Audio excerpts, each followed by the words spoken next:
I have long believed that a society that stops exploring is a society that stops progressing. This program is the bridge to the future for human spaceflight. What happened in this last year is truly phenomenal. The space station today is the largest and most capable space station ever flown.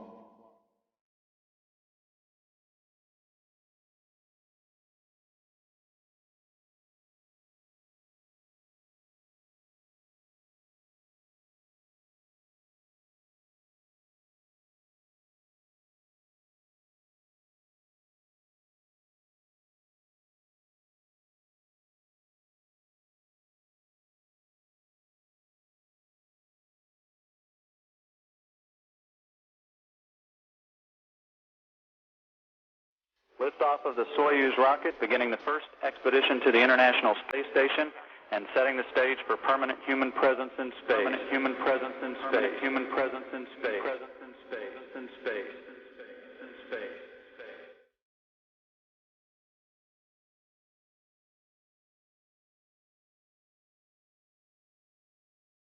Bonsoir à tous.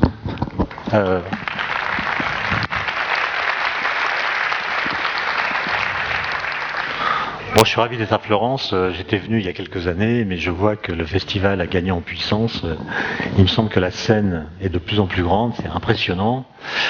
Et je remercie Bruno pour son invitation et Roland Lehoucq aussi, mon collègue du CEA, qui est en train de bavarder pendant que je parle, mais qui m'a invité cette année à venir vous parler de cette question difficile. Alors j'avais proposé comme sujet « L'univers a-t-il connu un instant zéro ?»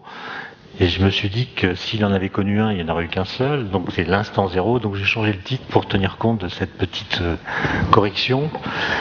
Et pour commencer, je voudrais dire que il me semble que pour un physicien, il y a deux grands types de questions qui se posent avant toutes les autres. La première, c'est de savoir quel est le lien qu'il y a entre les théories physiques qu'on utilise pour comprendre soit les particules, soit d'autres objets physiques, soit même l'univers tout entier, et la réalité. On a certaines théories comme la physique quantique par exemple, qui fonctionnent très bien, je pense que vous en avez entendu parler ici.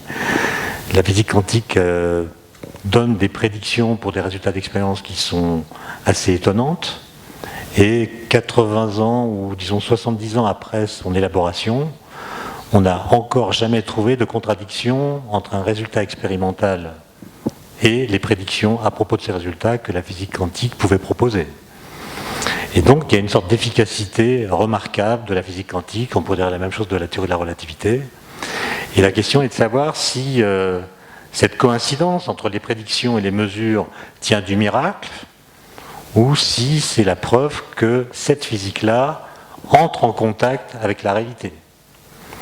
Et quand on constate qu'il y a ce contact, qu'est-ce qu'on a le droit de dire? Est-ce qu'on dit que le réel est quantique, ce qui explique pourquoi la physique quantique marche si bien, ou est-ce qu'on dit simplement il y a quelque chose de quantique dans le réel que la physique quantique peut décrire, ou est-ce qu'on est un peu plus modeste et on dit la physique quantique permet de comprendre notre interaction avec le monde physique? Donc vous voyez que la question de savoir si les théories décrivent l'univers ou la matière ou le réel est une question compliquée, d'autant plus que nous savons, si je reprends l'exemple de la physique quantique, que cette physique quantique ne permet pas pour l'instant d'inclure l'une des 4 interactions fondamentales qui est la gravitation.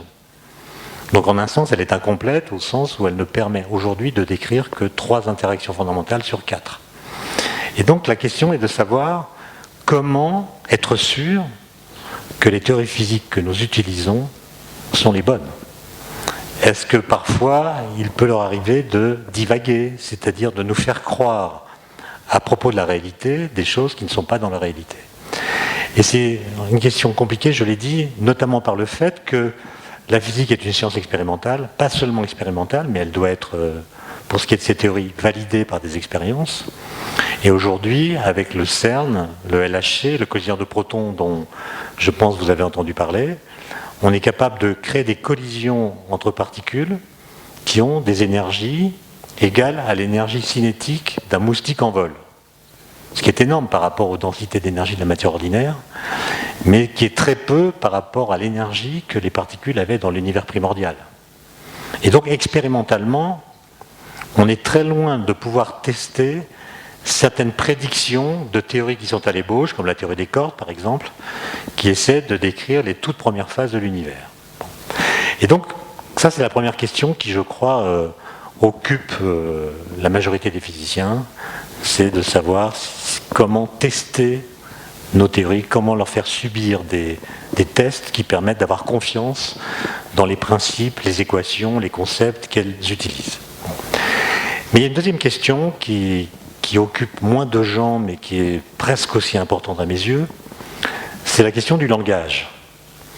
C'est la question de savoir comment dire avec des mots, que tout le monde puisse comprendre, ce que nous savons par la physique. Le langage naturel de la physique, depuis Galilée, ce sont les mathématiques, c'est des équations. Galilée pense que les lois physiques s'écrivent sous la forme d'équations, et la suite de l'histoire lui a donné raison. Et la question, c'est comment est-ce qu'on traduit en mots ce que disent les équations. Ou pour dire les choses d'une façon plus pragmatique, c'est que diraient les équations de la physique si elles pouvaient parler. Par exemple, prenez les équations de Newton de la dynamique, la fameuse équation de Newton qui dit que la force que subit un corps est proportionnelle à son accélération. Prenez cette équation, imaginez quelle est la parole, et demandez-lui ce que pour elle est le temps. Qu'est-ce que le temps pour elle? On a la question de savoir si elle va comprendre la question. Est-ce que pour elle le temps est une notion qu'elle a reconnue, qu'elle a identifiée, qu'elle a définie, ou est-ce que c'est une invention humaine que nous projetons sur elle? Bref, il y a toutes sortes de questions qui se posent et auxquelles il est intéressant de répondre. C'est de tenter d'imaginer ce que diraient les équations de Newton du temps si elles pouvaient parler.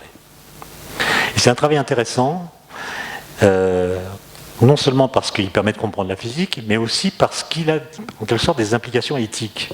Jean-Marc Leblond, que vous avez entendu hier, je crois, quand j'étais plus jeune, quand j'étais étudiant, avait écrit des livres dans lesquels il insistait sur l'importance du langage pour dire la science.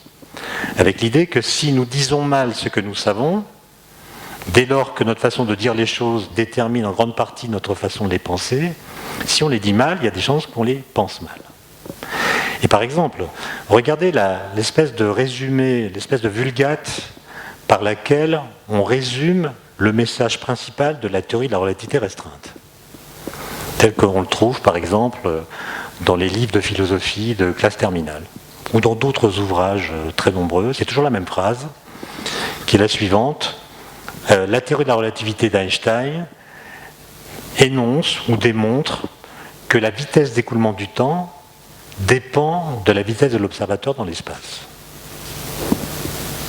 Bon, c'est une phrase un peu étonnante qui laisse entendre que cette théorie de la relativité, qui a été en fait une véritable révolution, comme vous savez, qui a complètement changé notre façon de comprendre les liens entre l'espace et le temps, en la disant de cette façon, on laisse entendre que ça n'est pas une révolution, mais une simple évolution. C'est-à-dire, on va dire son message principal dans le cadre de la théorie qu'elle vient remplacer.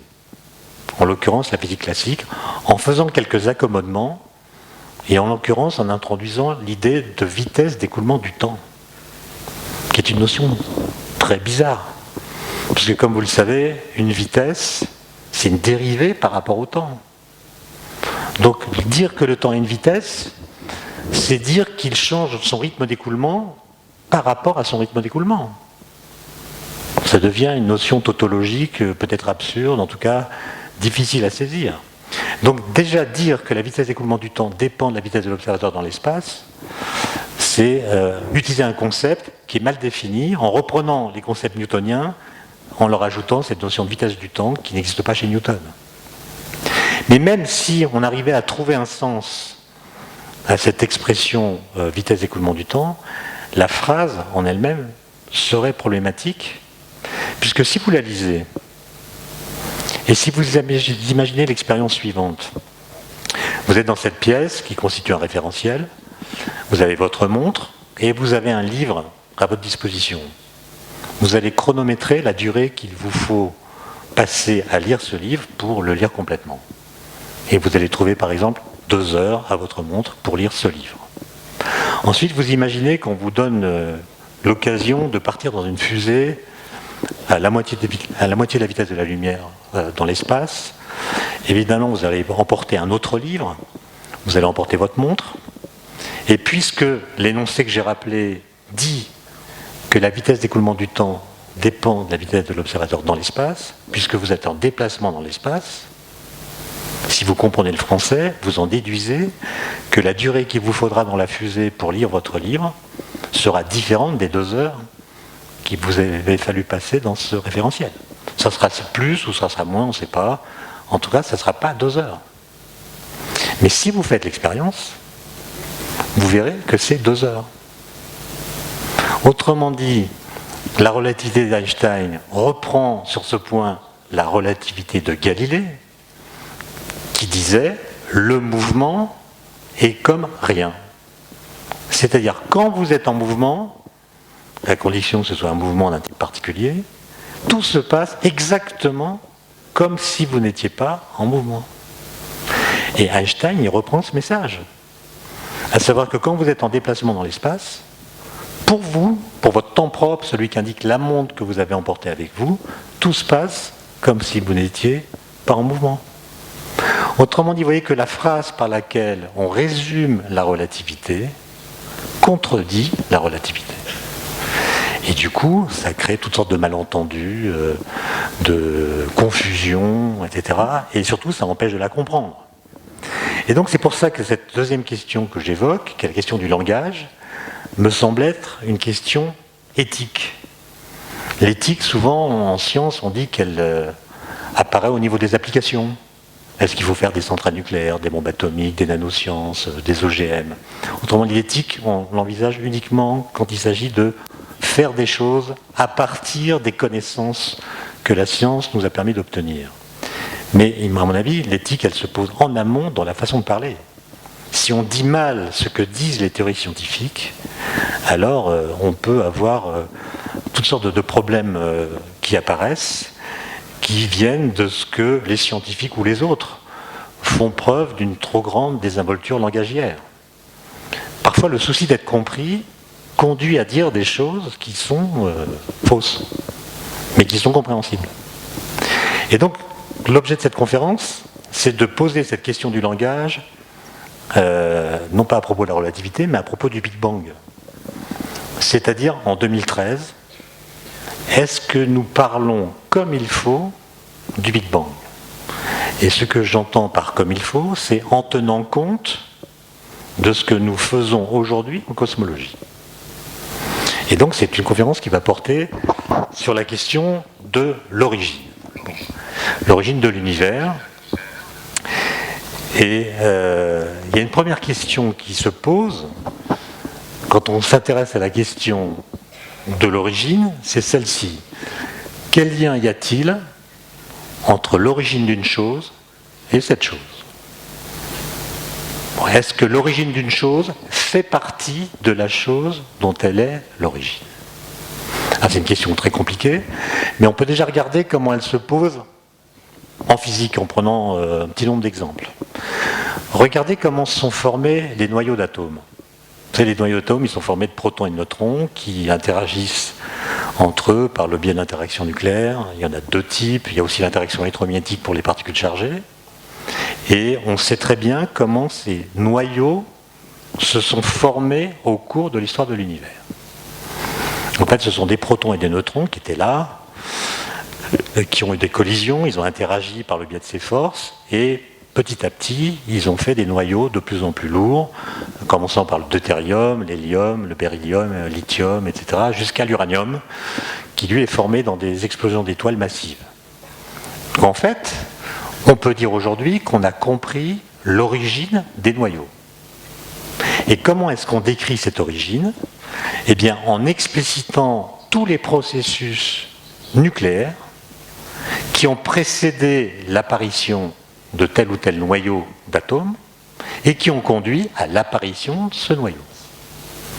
Autrement dit, on a là un exemple de description d'origine qui consiste en l'agglomération progressive de constituants physiques qui étaient déjà là.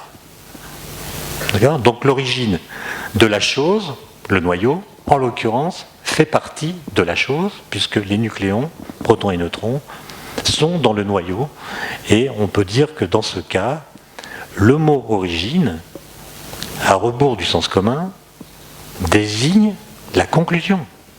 L'origine, c'est la fin. L'origine, c'est l'issue des processus antérieurs qui ont conduit à l'apparition de la chose dont on décrit l'origine. Il y a d'autres situations un peu plus compliquées où un objet physique ou une propriété d'objet physique trouve son origine dans l'invocation d'une autre entité physique. Alors l'exemple le plus récent que j'ai en tête, c'est la masse des particules.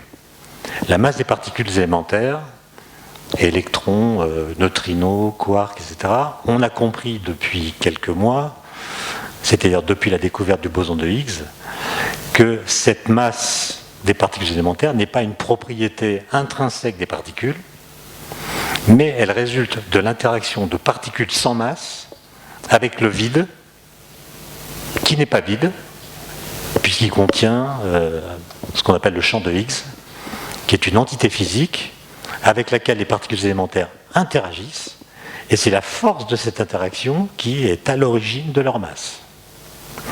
Donc l'origine de la masse est expliquée par l'invocation d'une autre entité physique qui est apparue dans l'univers et qui permet de comprendre l'origine donc de la masse des particules. Et donc vous voyez, dans les deux cas que j'ai cités, les noyaux ou la masse, l'origine invoque toujours des entités physiques qui sont aussi physiques que l'origine, que la chose dont elles sont l'origine. C'est ce qu'on appelle des origines immanentes. C'est des choses qui s'expliquent en faisant appel à des choses physiques qui sont dans l'univers. Bon. Puis il y a un troisième cas d'origine qui me vient à l'esprit, c'est ce qu'on appelle l'émergence, un terme très ambigu parce qu'il n'a pas la même signification dans toutes les bouches. Mais prenez par exemple l'espace-temps. L'espace et le temps qui sont combinés dans l'espace-temps de la relativité. Dans la plupart des théories physiques qu'on utilise quotidiennement en laboratoire, l'espace-temps est considéré comme une entité primitive. C'est-à-dire c'est une substance originelle qui ne dérive elle-même de rien d'autre, qui est posée a priori et dans laquelle les événements ou les objets viennent prendre place. Donc l'espace-temps, dans ces théories-là, n'a pas d'origine, il a toujours été là, d'une certaine façon. Mais il existe des théories à l'ébauche aujourd'hui, des théories qui essaient d'unifier la gravitation, la mécanique quantique, etc., j'en reparlerai un peu tout à l'heure, qui envisagent l'idée que l'espace-temps ne serait pas primitif, mais secondaire. C'est-à-dire qu'il pourrait émerger d'un inframonde dans lequel il n'existerait pas a priori. Il serait en quelque sorte une émanation surnageant au-dessus de ce que j'appelle un inframonde dans lequel il n'y aurait pas d'espace et de temps, mais il y aurait autre chose, peut-être des événements reliés causalement, enfin il y a toutes sortes d'hypothèses qu'on peut faire. Mais l'idée c'est que l'espace-temps dériverait ou pourrait être dérivé d'autre chose que de lui-même.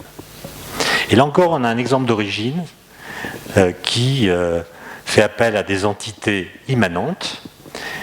Et décrire l'origine de l'espace-temps en l'occurrence, c'est expliquer par quel mécanisme une structure dans laquelle il n'y a pas d'espace et de temps peut se voir à une certaine échelle comme une structure dans laquelle il y a un espace et un temps. Dans tous ces cas, le mot origine renvoie à la fin d'un processus.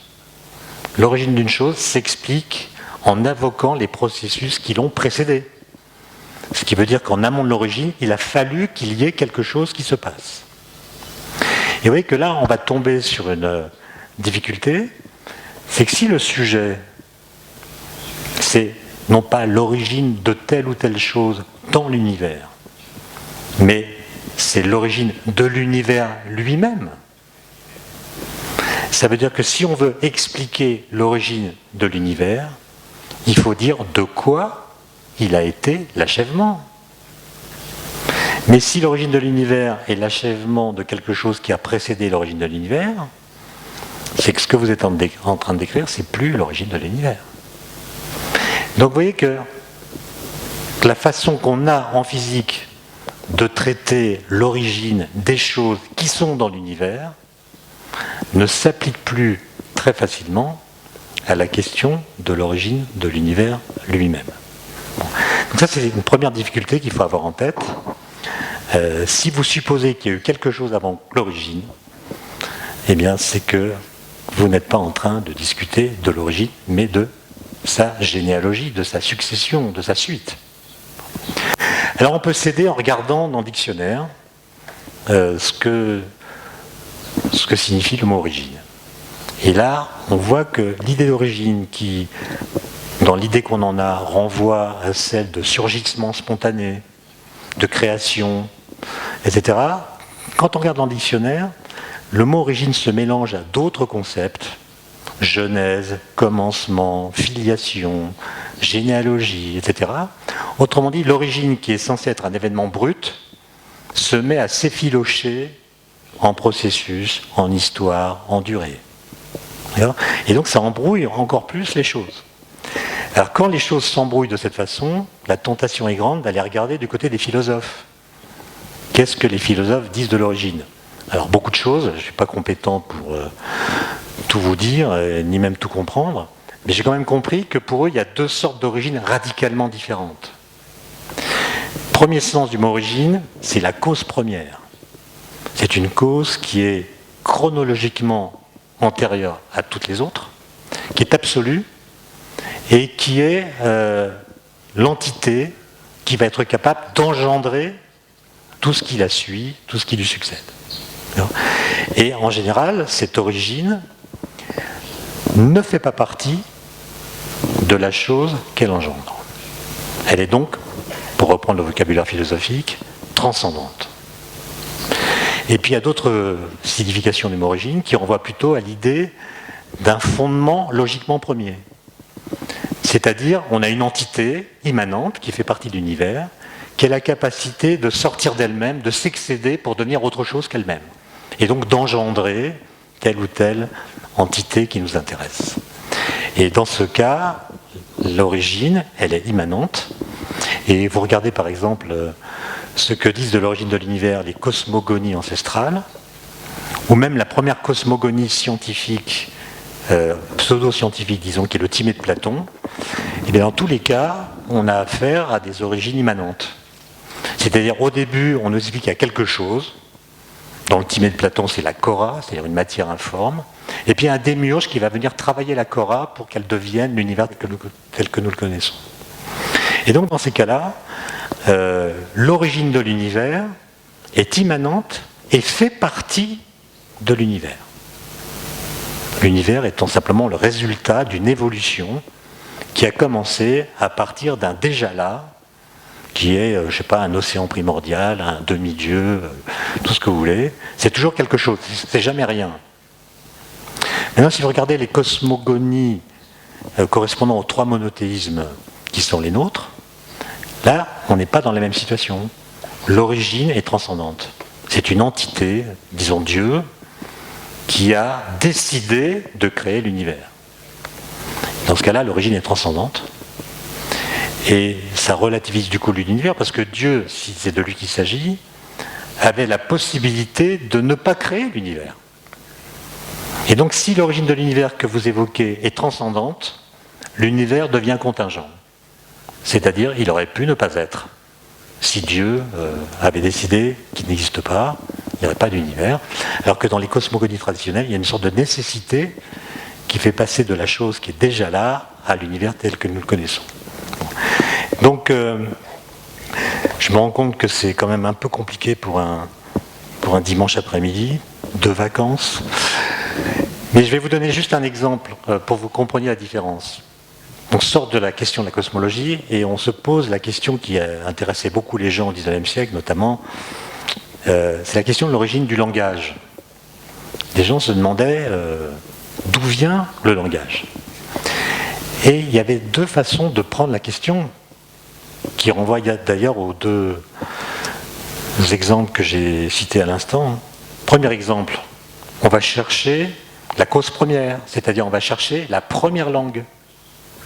Le proto-langage qui est à l'origine, qui serait à l'origine des 6000 langues qui sont aujourd'hui parlées. On cherche le premier langage.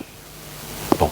Et donc si vous cherchez le premier langage, ça veut dire que vous partez en quête d'un événement qui s'est produit quelque part sur la planète à un instant donné. Donc c'est une quête qui doit vous mener à un événement qui est chronologiquement et spatialement situé. En revanche, si vous comprenez la question autrement et vous demandez quelles sont les conditions sociales, politiques, culturelles, environnementales, intellectuelles même, qui ont fait qu'un groupe humain, à un moment donné de son histoire, a éprouvé la nécessité de parler une langue plus ou moins articulée. Ça a peut-être commencé par des borborigmes, par des cris, par des choses comme ça. C'est une toute autre question. D'abord parce que c'est non plus un événement ponctuel, chronologiquement situé, mais ça peut être toute une évolution qui fait passer des premiers borborigmes aux premières phrases articulées. Ça peut se situer en plusieurs endroits à la fois, etc. C'est une autre question. Dans ce cas-là, vous allez chercher les conditions d'apparition du langage, et non plus la première langue. Vous voyez que ces deux sens du mot origine obligent à poser des questions qui, dans le cas du langage, mais c'est aussi vrai pour l'univers, seront complètement différentes. Alors, je voulais vous parler aussi de toutes ces choses. Ah oui, donc en fait, avant de passer à la cosmologie proprement dite, posez-vous la question suivante. Est-ce qu'à votre avis, l'origine de l'univers fait ou non partie de l'univers? Si l'origine de l'univers fait partie de l'univers, il y a des petites chances, en tout cas on ne peut pas l'exclure, que la physique puisse parvenir à saisir cette origine. Si au contraire, l'origine de l'univers ne fait pas partie de l'univers, on ne voit pas très bien comment la physique pourrait se saisir de cette origine. Alors quand vous entendez des cosmologistes parler de l'origine, ils le font toujours en invoquant des lois physiques. Ils disent voilà, il y a la relativité générale, il y a la mécanique quantique, on essaie de les associer, on fait la théorie des cordes, on fait autre chose, et les lois que nous obtenons nous permettent de dire que quand l'univers était très dense, très chaud, etc., il s'est passé telle ou telle chose. Autrement dit, nous parlons de l'origine de l'univers en invoquant des lois physiques. Et ça pose la question du statut des lois physiques par rapport à l'univers. Si l'univers a une origine, c'est-à-dire s'il est apparu à partir de rien, est-ce que l'arsenal législatif auquel il obéit était déjà fixé? Voilà, c'est des questions qu'il faut se poser pour échapper à une certaine forme de naïveté, comme celle qu'on trouve dans un récent livre d'un astrophysicien célèbre qui nous explique que l'origine de l'univers, c'est simplement les lois de gravitation. Et il déduit ça de la théorie des cordes, la théorie M comme il l'appelle, dans laquelle justement la gravitation n'est pas incluse dans les principes qu'on se... La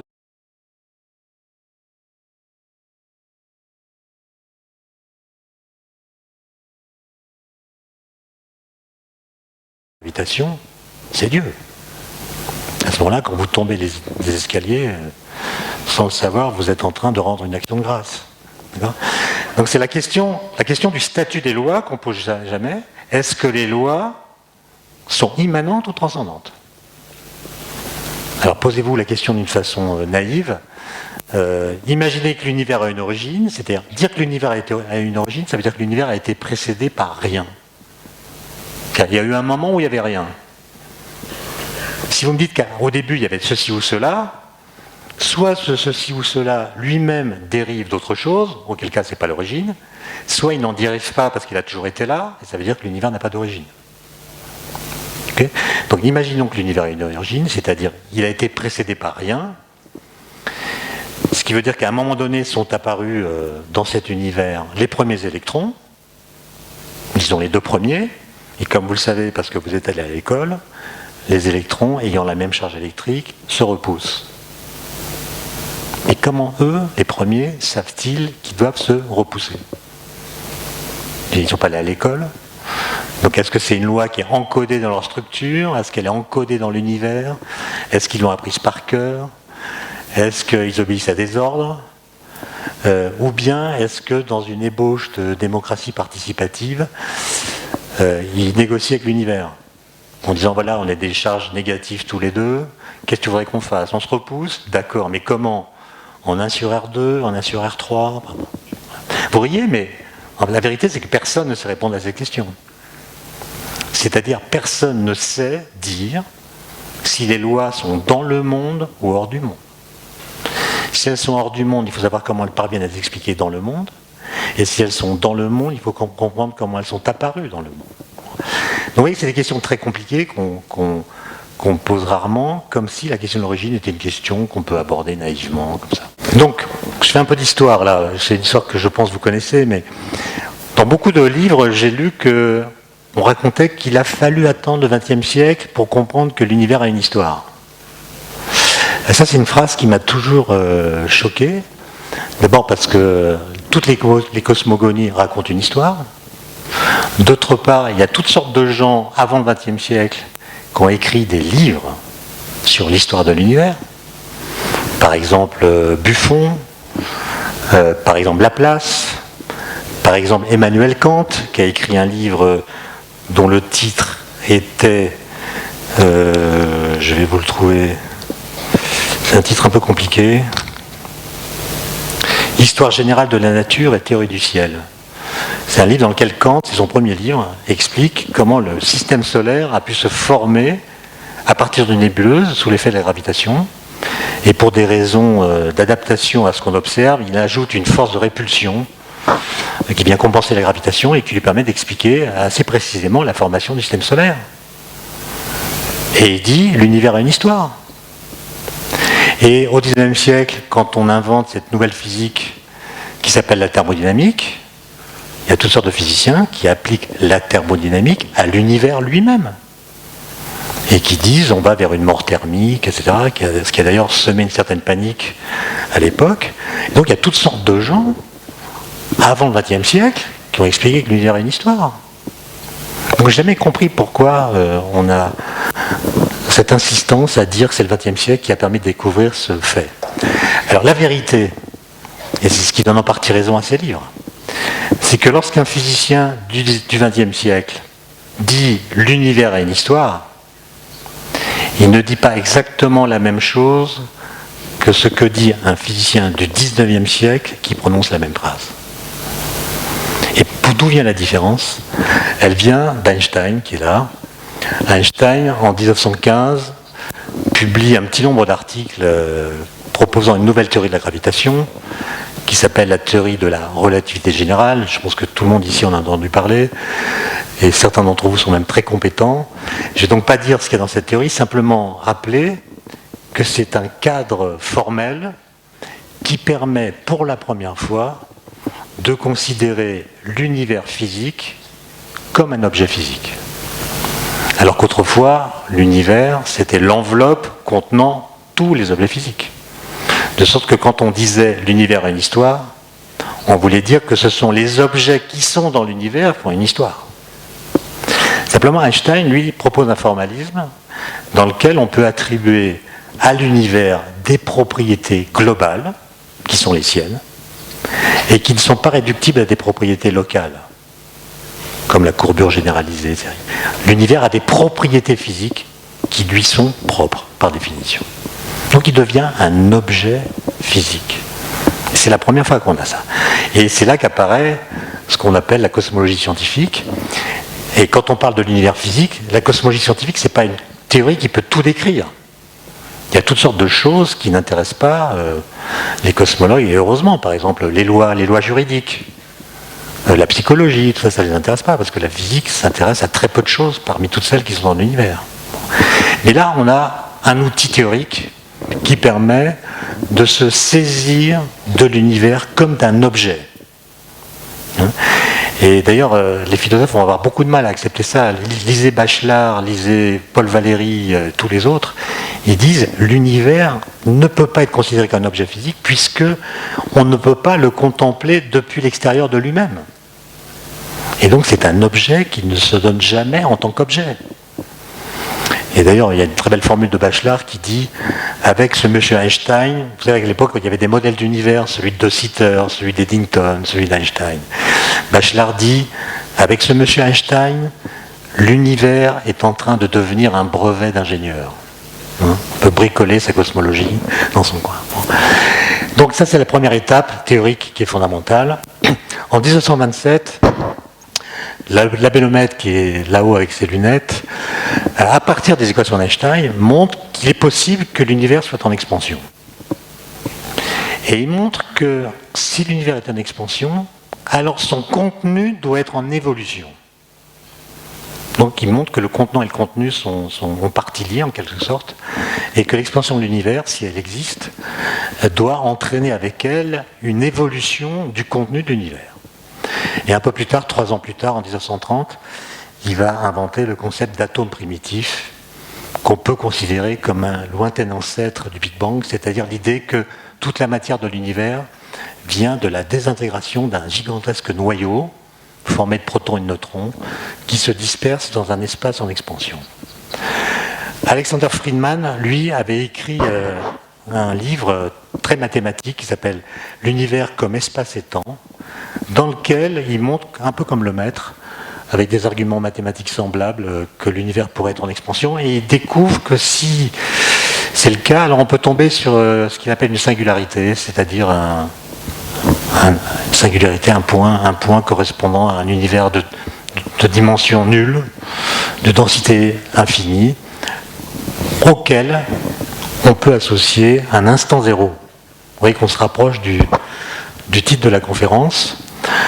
Un quatrième personnage important, même s'il faudra en mettre beaucoup d'autres, hein, j'ai pas le temps de mettre tous ceux qui mériteraient de figurer ici, Vesto Slipher et beaucoup d'autres, mais ici on a Hubble qui est un astronome américain qui utilise le télescope Hooker de l'observatoire du mont Wilson et qui regarde le mouvement des nébuleuses. Ce qu'on appelait les nébuleuses à l'époque, on appelle aujourd'hui galaxies, et que d'ailleurs quand vous regardez sur une carte du ciel la partie d'espace qu'a exploré Hubble à l'époque, dans les années 30, c'est tout petit par rapport à ce qui est connu aujourd'hui, et il démontre, plutôt il observe, plus qu'il ne le démontre, que les galaxies s'éloignent les unes des autres avec des vitesses qui sont d'autant plus grandes que leur distance est plus grande. Lui, il pense ça il interprète cela comme une fuite des galaxies. C'est-à-dire les galaxies se déplacent dans l'espace et elles se déplacent d'autant plus rapidement que la distance qui les sépare est plus grande. Donc pour lui, c'est un mouvement des galaxies, une fuite des galaxies dans l'espace qui a été observée. Simplement, et là l'histoire est très compliquée, mais je ne la connais pas très bien, l'abélomètre et d'autres, prenant les observations de Hubble et les insérant dans le formalisme de la relativité générale d'Einstein, arrivent à une autre conclusion en partant des mêmes observations. Et la conclusion, c'est qu'en réalité, les nébuleuses, les galaxies, sont immobiles, sont absolument immobiles, c'est simplement l'espace qui les sépare qui se dilate. D'où l'augmentation des distances mutuelles ou relatives de ces galaxies. Et c'est ce qu'on appelle depuis l'expansion de l'univers, qui n'est pas une expansion des galaxies dans l'univers, mais une expansion de l'univers lui-même. Ça veut dire que si vous regardez dans le passé, à partir des équations d'Einstein dans lesquelles on aurait inséré la loi de Hubble, vous avez un univers observable qui est de plus en plus petit et de plus en plus dense. Et il y a un autre personnage qui est Gamov, un russe, très joyeux, tout le temps joyeux, très alcoolique.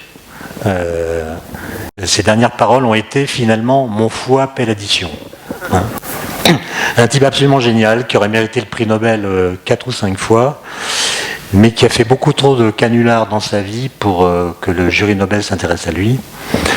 Notamment, il avait publié un article, pourtant un 1er avril, je crois que c'était le 1er avril 58, le jour de ma naissance, expliquant que lui qui avait beaucoup voyagé avait observé que les vaches mastiquent dans le sens des aiguilles d'une montre dans l'hémisphère nord et dans le sens inverse dans l'hémisphère sud. Et il faisait un petit calcul en montrant que la force de Coriolis était responsable de ce renversement. Et non, mais l'article a été publié. D'accord ? C'est pour vous dire que Alors que la force de Coriolis, vous savez, ne peut pas expliquer ce genre de choses, pas plus qu'elle n'explique l'histoire des lavabos à l'équateur, il faut des masses beaucoup plus importantes. Bref, ce monsieur, il a inventé la notion de Big Bang chaud, c'est-à-dire il a montré que si Big Bang il y a eu, si l'univers a été dans le passé plus petit et plus dense, il a aussi été plus chaud, et c'est la seule façon, dit-il, d'expliquer la nucléosynthèse, c'est-à-dire la formation des noyaux d'atomes au cours de l'histoire de l'univers. Bon. Tout ça arrive à maturité en 1949. Évidemment, je saute des étapes. Jean-Pierre Luminet a écrit un livre parfait où il raconte toutes ces histoires avec beaucoup plus de détails que je ne peux en donner ici. Et on arrive à ça en 1949, c'est-à-dire en haut, disons, l'univers actuel, entre guillemets, même si cette expression n'a pas beaucoup de sens, on extrapole à partir d'équations, celles d'Einstein, vers le passé, on remonte le temps par les calculs, et on tombe sur un univers observable qui est de plus en plus dense, les galaxies se rapprochent, puis plus chaud, et on arrive à un univers très contracté, très très chaud, qui finit par devenir aussi petit qu'un point. C'est-à-dire un univers ponctuel, la singularité dont parlait Friedman, avec une température infinie et une densité infinie, à laquelle on va associer un instant zéro. Et comme nous sommes dans une culture qui promeut l'idée que l'univers a été créé, il y a eu une cesse d'amalgame assez rapide, malgré toutes les précautions oratoires qu'on pouvait prendre, entre ce Big Bang, qu'on appelle Big Bang depuis que Fred Hoyle, qui contestait ce modèle qu'on appelait alors le modèle d'évolution dynamique de l'univers. Fred Hoyle, dans une émission de radio de la BBC très célèbre, dit « mais c'est comme un Big Bang » pour se moquer de cette hypothèse. On a créé un amalgame entre ce Big Bang et le Fiat Lux.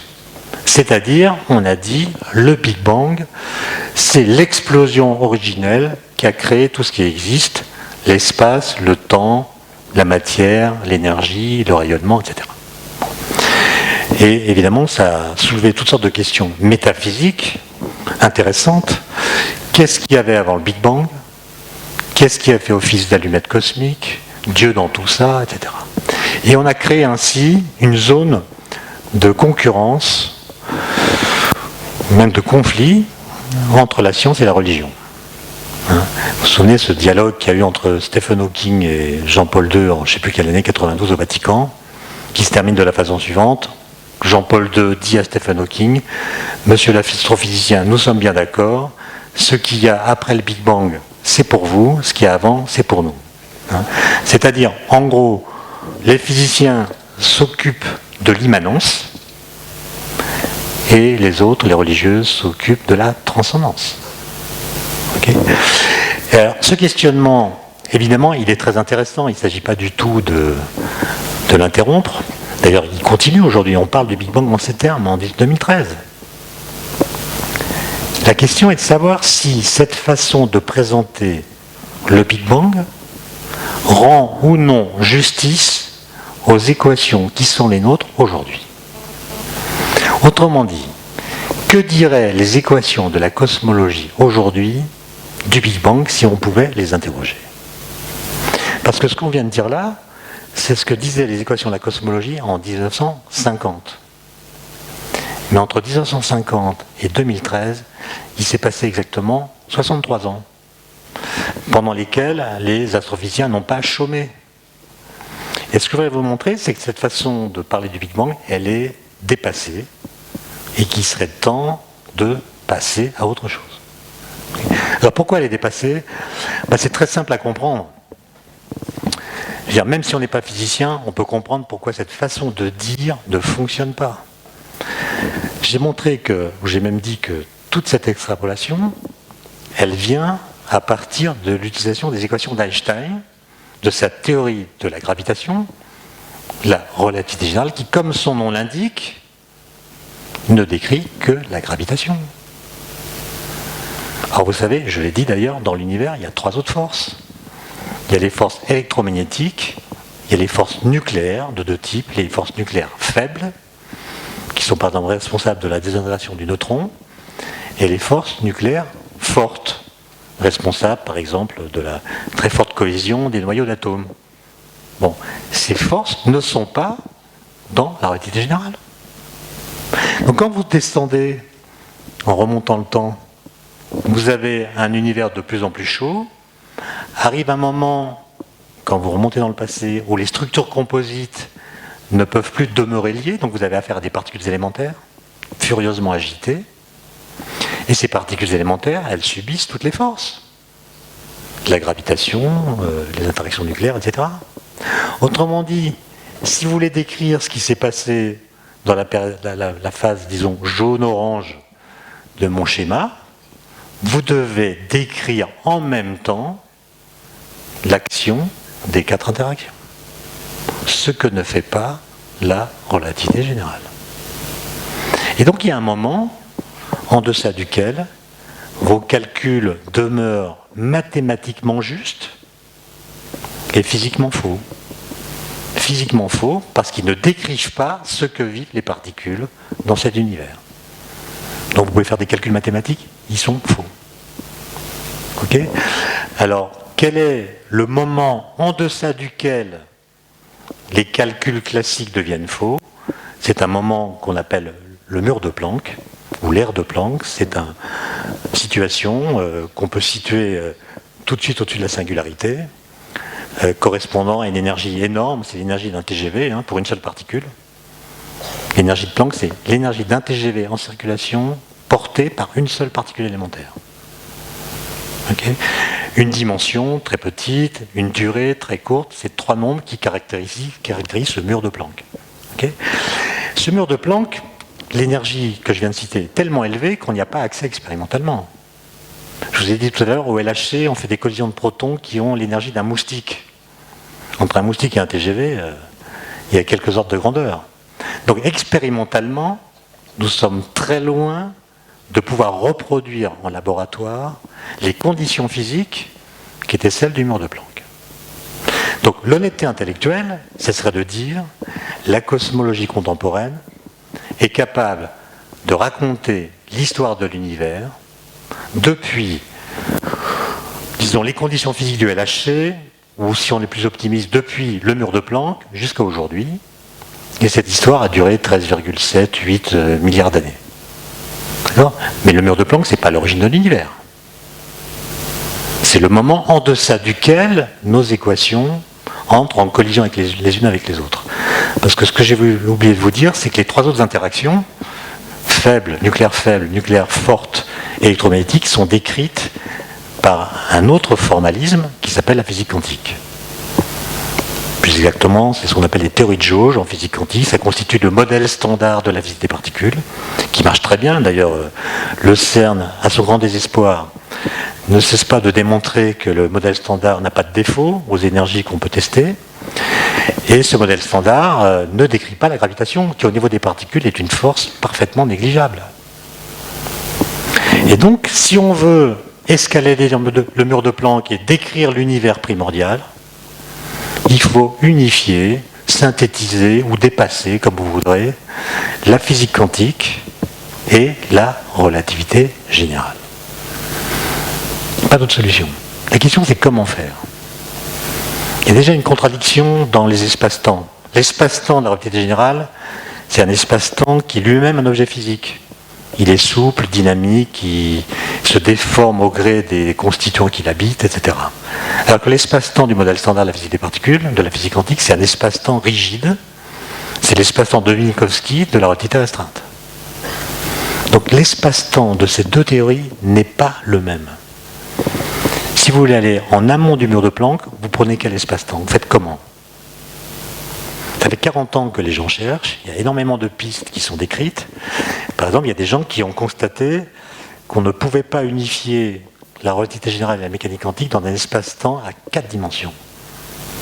Et donc on a dit, on va prendre plus que 4 dimensions. On va prendre 10, 26.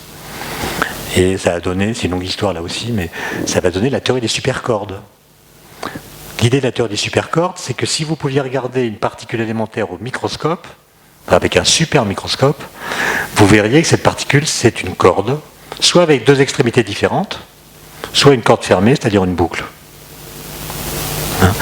Et On a là une théorie qui est à l'ébauche, qui est même assez bien constituée, même si elle n'est pas complètement aboutie, qui permet, au moins sur le papier, de mettre ensemble les 4 interactions. Bon. Mais un peu plus tard, il y a des gens qui se sont dit, finalement, dans le théorème qu'on a démontré, montrant qu'on ne peut pas unifier la relativité générale et la physique quantique dans des espaces-temps de 4 dimensions, on faisait l'hypothèse que l'espace-temps était lisse et continu. Mais peut-être qu'il ne l'est pas. Et donc il y a des gens comme HTK, Rovelli, Lismoline qui se sont dit peut-être qu'on peut concilier la gravitation et la physique quantique dans un espace-temps qui n'est pas continu mais qui a 4 dimensions. Et ils ont mis sur pied une théorie qui n'est pas une théorie du tout, il n'y a pas les 4 interactions dedans, mais c'est une piste que certains trouvent intéressante, qui s'appelle la théorie de la gravité quantique à boucle, etc. Puis il y a d'autres pistes, je n'ai pas le temps d'évoquer. Ce que je veux dire, c'est que il faut trouver un moyen de décrire les 4 forces en même temps, avec des données expérimentales qui, comme je l'ai dit, sont rares. Et donc il faut se donner un guide, il faut se trouver des critères. Et j'en ai donné quelques-uns, mais sachez qu'il y en a beaucoup d'autres. Okay. Et du coup, la question, c'est d'être capable de décrire ce qui s'est passé dans les toutes premières phases de l'univers et de voir ce qu'il advient dans ces conditions de l'instant zéro des anciens modèles de Big Bang. Bon. Alors, il faut que je conclue. Là, j'ai pas le temps de commenter, mais ça, c'est des photomontages incroyables qui ont été faits par un artiste qui s'appelle Gilbert Garcin, qui n'a jamais lu de livre de physique, mais il se trouve qu'il a fait des photos comme ça avec sa femme, qui illustrent 4 des pistes théoriques permettant de franchir le mur de Planck, sans le savoir. En haut à gauche, c'est la théorie des supercordes, enfin, si on veut. En haut à droite, c'est la gravité quantique à boucle, avec l'idée que l'espace est structuré en petites boucles comme ça, avec des quantums d'espace-temps. Là, c'est les géométries non commutatives d'Alain Kohn. Et à droite, c'est la théorie des twisters de Penrose, pour ceux qui connaissent. Alors, la question, c'est qu'advient-il de l'instant zéro, d'autrefois, quand on traite l'univers primordial à partir d'une théorie qui prétend, sans qu'on en ait la preuve, unifier la physique quantique et la gravitation. Alors si vous prenez la théorie des cordes, par exemple, la théorie des cordes, c'est impossible de faire des calculs. Quand les densités de matière, d'énergie sont trop grandes, les cordes, les particules sont enchevêtrées, interagissent entre elles, c'est impossible de résoudre les équations. Donc on ne sait pas. Simplement, on peut faire des modèles, simplifier, éliminer des termes trop importants, faire ce qu'on appelle des scénarios. Hein. Et il se trouve qu'il y a une prédiction qu'on peut extraire de la théorie des cordes, qui est la suivante. Si la théorie des supercordes est juste, alors la température maximale dans l'univers est nécessairement finie. Nécessairement fini, ça veut dire pas infini. C'est-à-dire qu'en tout point de son espace et en tout instant de son histoire, la température de l'univers n'a pas pu excéder une certaine valeur très grande, mais qui n'est pas infinie. Vous voyez qu'il suffit que je dise cela pour que la singularité initiale de tout à l'heure, à laquelle était associée une température infinie, passe un sale quart d'heure. Parce qu'elle a une température infinie, ce qui est interdit par la théorie des cordes. Alors, je trouve qu'il y a des physiciens comme Veneziano ou d'autres qui ont développé des modèles qu'on appelle de pré-Big Bang, dans lesquels ils imaginent que les dimensions supplémentaires de la théorie des cordes sont compactifiées, c'est-à-dire elles sont repliées sur elles-mêmes sur des toutes petites distances. Et ils montrent que quand on applique dans ce cas, avec des modèles qui sont des approximations de ce que dit vraiment la théorie à l'univers primordial, on tombe sur la situation suivante. Il y a un univers en contraction, au sein duquel la densité de matière ou d'énergie augmente, la température également, jusqu'au moment où la température atteint la valeur la plus élevée autorisée par la théorie des cordes. Auquel cas, la contraction ne peut pas se poursuivre.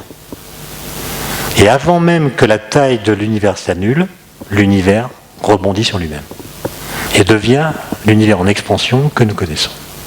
Donc c'est le dessin qui est là à droite, enfin à gauche et à droite, d'accord ?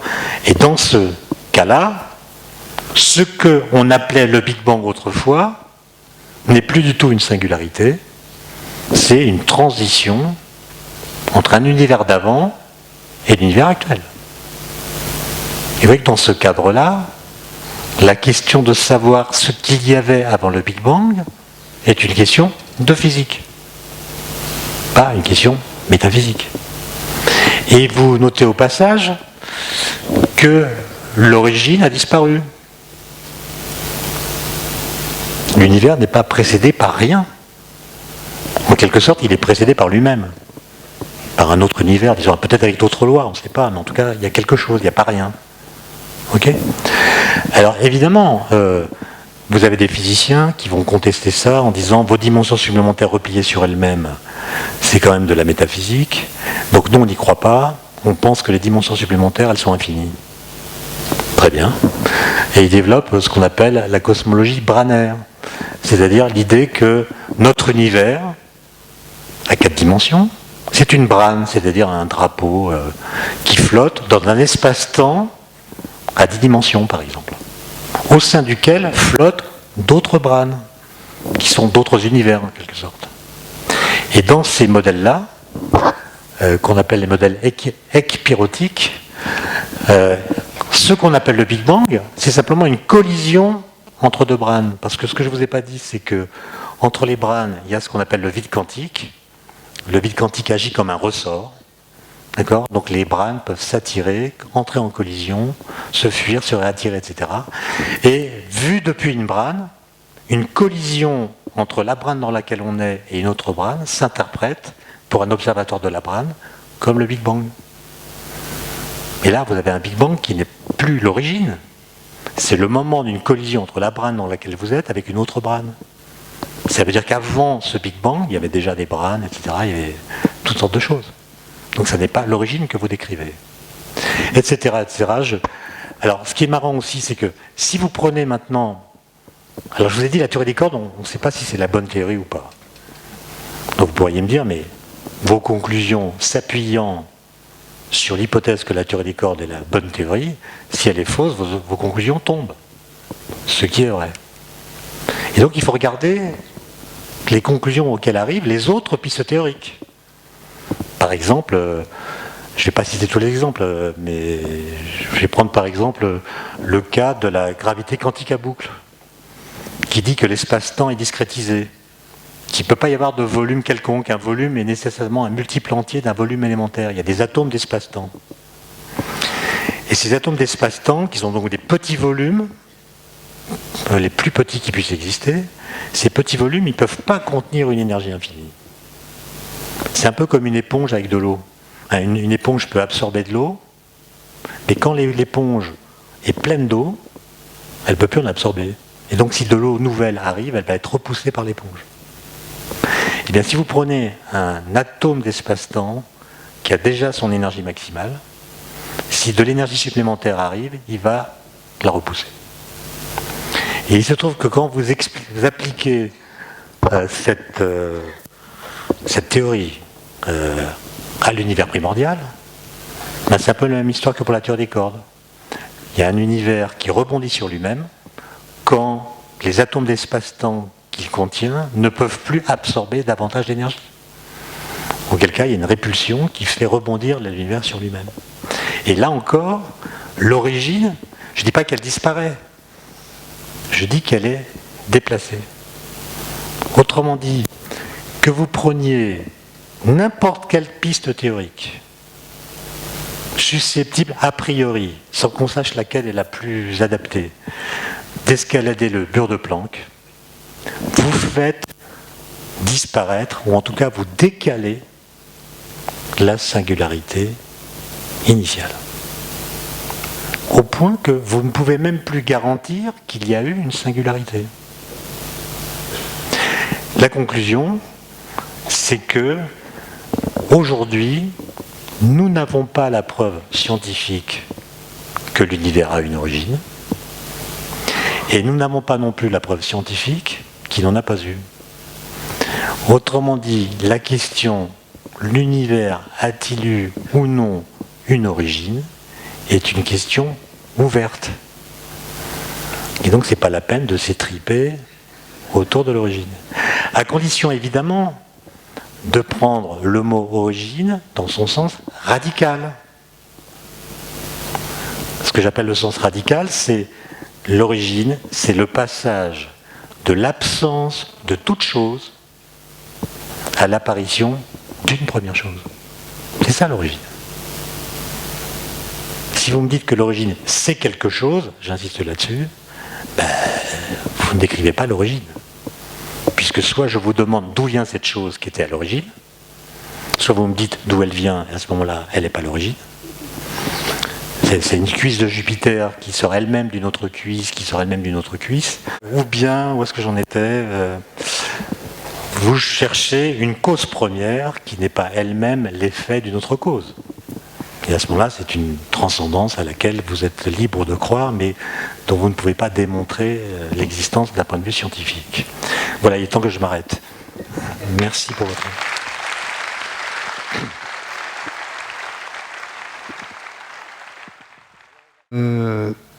Que l'univers avait une origine de manière scientifique. Voilà, j'attends un peu la suite, quoi. Merci monsieur de votre question. Comme ma conclusion, c'était ma conclusion, c'est-à-dire que normalement tout ce que j'avais dit avant devait l'argumenter, je veux bien redérouler le film à l'envers, mais en gros, je pense que là, pour résumer, il y a une sorte de contradiction dans le fait de prétendre décrire l'origine de l'univers et le fait que quand on décrit l'origine de quelque chose, on invoque toujours dans l'explication de cette origine, supposer qu'avant lui, il y avait quelque chose, ce qui est en contradiction avec l'idée d'origine.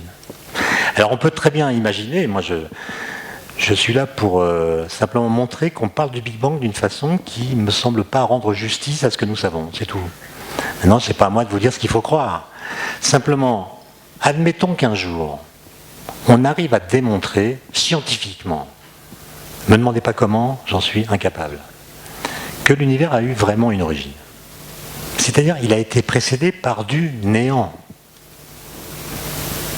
Est-ce qu'on sera capable de comprendre la transition qui a fait passer du néant à l'apparition d'une chose? Je pense que non. Je pense que non. Parce que pour expliquer cette transition, il faudrait attribuer au néant la capacité de pouvoir cesser d'être lui-même. Et un néant qui peut cesser d'être un néant, c'est déjà quelque chose. Non, je plaisante, mais en gros, c'est ça que je veux dire. Il y a une sorte d'aporie logique, si vous voulez, dans le fait qu'on pourrait comprendre l'apparition de l'être au sein du non-être. Les Grecs se sont posé la question, et je pense qu'ils ont eu raison de dire que c'était une question aporétique, c'est-à-dire une question que la raison ne peut pas, dont la raison ne peut pas se saisir.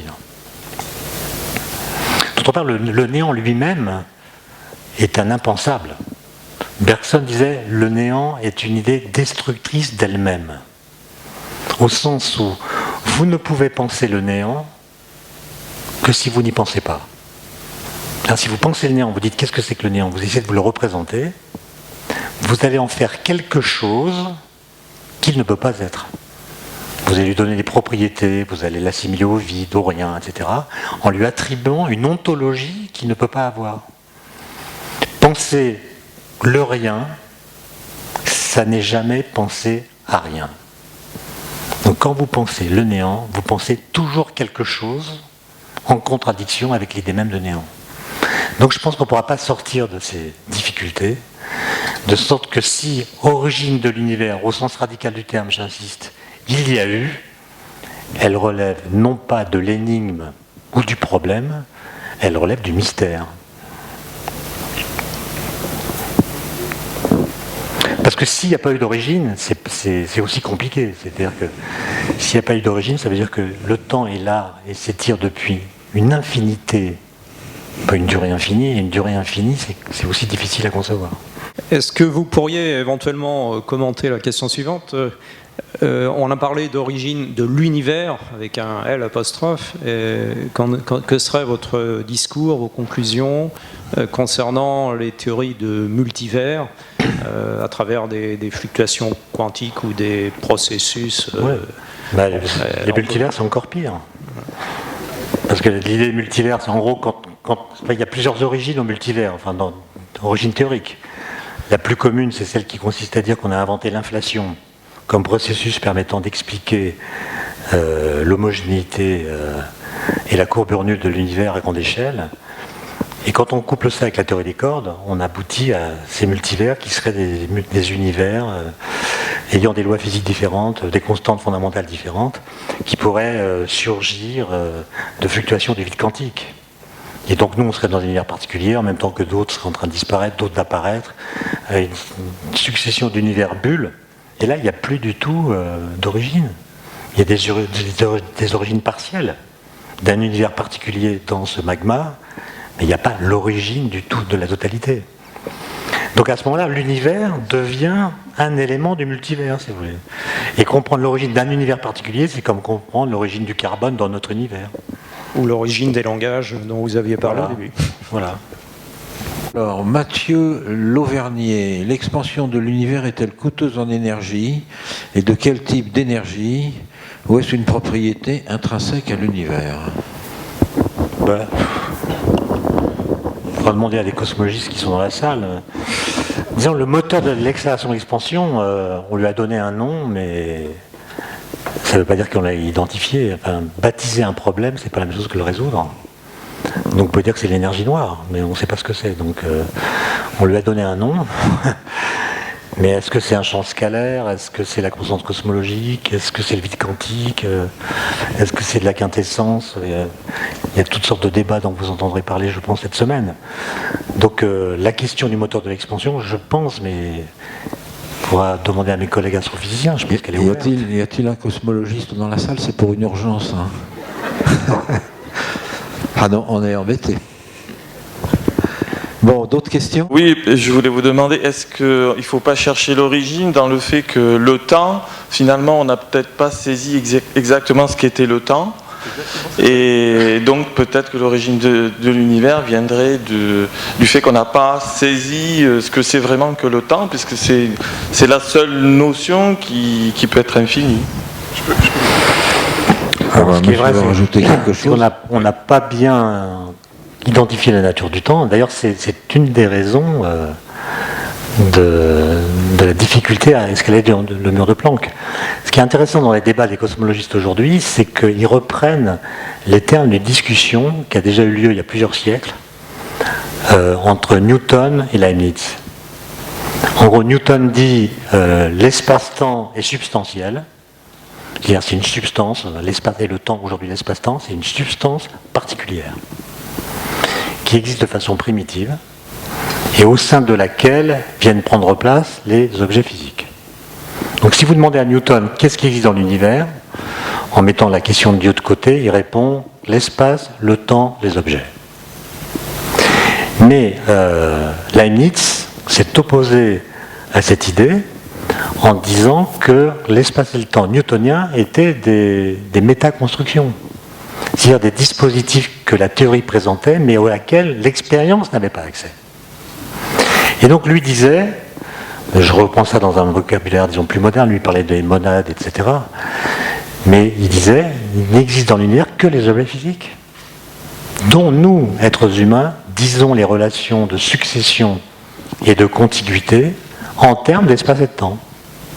Autrement dit, l'espace et le temps ne sont plus substantiels chez Leibniz, ils sont relationnels. D'accord?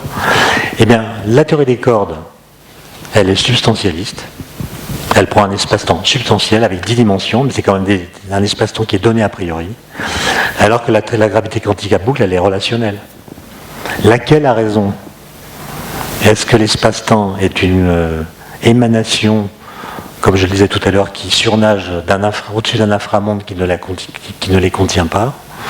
Ou est-ce que c'est une entité primitive? On aimerait bien le savoir. Dans des périodes passées, chaque fois qu'il y a eu des problèmes à trancher entre scientifiques, c'est souvent les progrès techniques ou de l'observation qui ont permis de déboucher. Dans le problème qu'on a ce soir, est-ce qu'on a un espoir de tels progrès et dans quel domaine il faudrait qu'ils aient lieu pour qu'on arrive à trancher la valeur des différentes théories? Bon, je ne suis pas tout à fait d'accord avec la prémisse de votre raisonnement.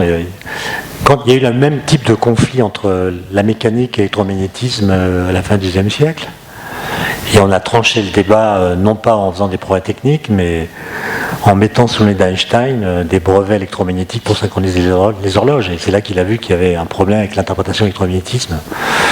Donc un génie, ça peut être utile aussi. Je veux dire, sinon là, je sais pas, moi j'entends dire ou je lis parfois qu'on pourrait trouver des traces, par exemple, de l'inflation dans les résultats du satellite Planck ou d'autres satellites d'observation. C'est possible. Pour ce qui est des accélérateurs, qui est plutôt mon domaine, le LHC, c'est quand même une machine de 27 km de circonférence. On donne au proton 3,5 TeV d'énergie. On a arrêté la machine pour quelques mois afin de changer les connexions d'entraînement pour doubler l'énergie. Donc en 2014, on sera à 7 TeV par faisceau, donc 14 TeV dans la collision. On a des projets pour aller à 40 TeV. Vous voyez, à chaque fois, on gagne au maximum un ordre de grandeur. Et là, il faudrait aller à beaucoup plus pour se mettre dans les conditions du mur de Planck. Donc c'est un des risques, ça. C'est le risque, c'est que ces théories qui sont à l'ébauche deviennent des métaphysiques mathématiques qu'on choisit parce qu'on les trouve élégantes et non pas parce qu'elles sont cautionnées par des résultats. C'est l'enjeu des prochaines années. Je pense que si le LHC, dans les 10 ans qui viennent, fait des découvertes vraiment surprenantes de particules de matière noire ou même de dimensions supplémentaires, on peut imaginer ça, ça pourrait changer la donne en ouvrant un territoire nouveau. Aujourd'hui, on n'a fait que confirmer le modèle standard. Ce qui est un exploit et en même temps une déroute, puisque ce qu'on voudrait, c'est des indications expérimentales qui nous disent comment aller au-delà du modèle standard. Donc on est dans une situation épistémologiquement intéressante, mais pas très confortable. Imaginez qu'on ne trouve rien d'autre, à part le boson de Higgs, qui est exactement comme on avait attendu qu'il était. Et dans 10 ans, on va voir le ministère de la Recherche, et on dit, voilà, le modèle standard tient toujours, mais on voudrait faire une machine de 40 km de circonférence.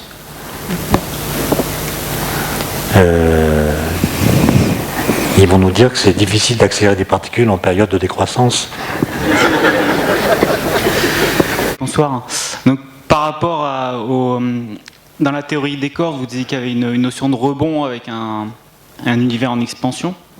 Est-ce qu'à un moment donné, dans des théories, est envisagé la notion de non plus d'expansion, mais que l'univers, en allant vers l'avant, se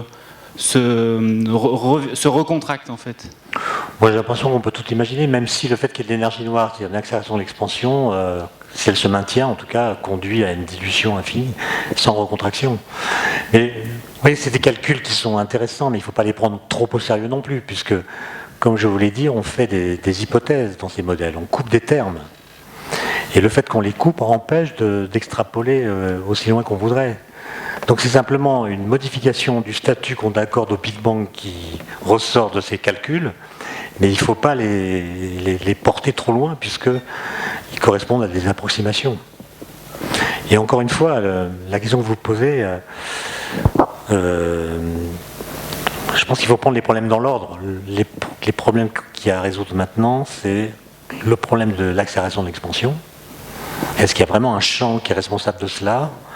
Ou est-ce que c'est les équations d'Einstein qui ont un défaut? On pourrait dire à peu près la même chose de la matière noire. Tant qu'on ne l'a pas identifié expérimentalement, la question reste ouverte. Et comme en relativité générale, le contenant et le contenu ont partie liée, il est important de savoir de quoi est constitué le contenu pour pouvoir dire ce que va être le devenir du contenant. Voilà, bah écoutez, merci. Vous pouvez retrouver les bouquins d'Étienne si vous voulez.